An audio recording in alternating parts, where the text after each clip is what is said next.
mga contractor o kaya ay may koneksyon sa contractor. Yan ang alegasyon ni Batangas 1st District Representative Leandro Leviste sa ilang appointee umano ni Public Works Secretary Vince Dizon sa DPWH.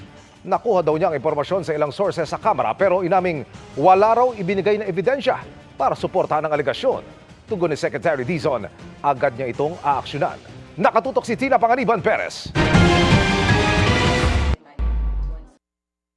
I am asking Secretary Vince Dizon to disclose any and all of his and his team's connections with current, past, or potential future contractors of DPWH projects. Ito ang panawagan ni Batangas 1st District Representative Leandro Leviste kay Public Works Secretary Vince Dizon.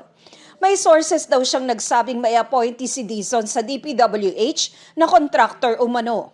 I was told it's not just one. So I was told that appointees of Secretary Dizon are contractors. May mga nagsabi rin daw sa kanyang may mga inappoint si Dizon na nanghihingi ng request sa mga contractor. I was also told by another source that another one of Secretary Dizon's appointees has been asking requests from contractors already.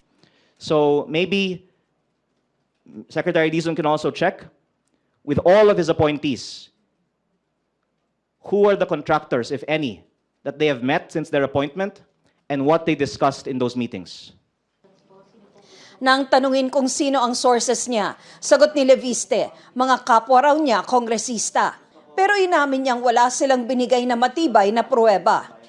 Sa kalagitnaan ng presscon, nakatanggap ng tawag si Leviste.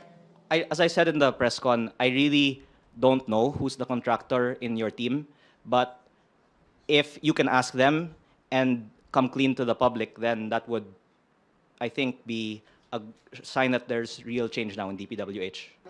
Nang tanungin kung sino ang tumawag sa kanya, sagot ni Leviste, You can derive from my conversation that he is from there and from DPWH, mataas.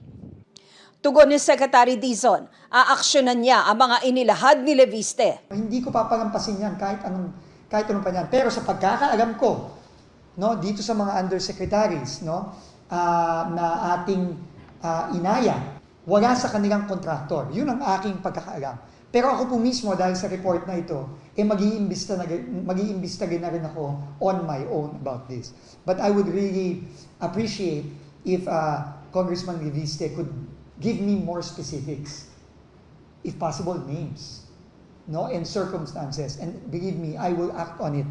Para sa GMA Integrated News, Tina Panganiban Perez, nakatutok, 24 oras.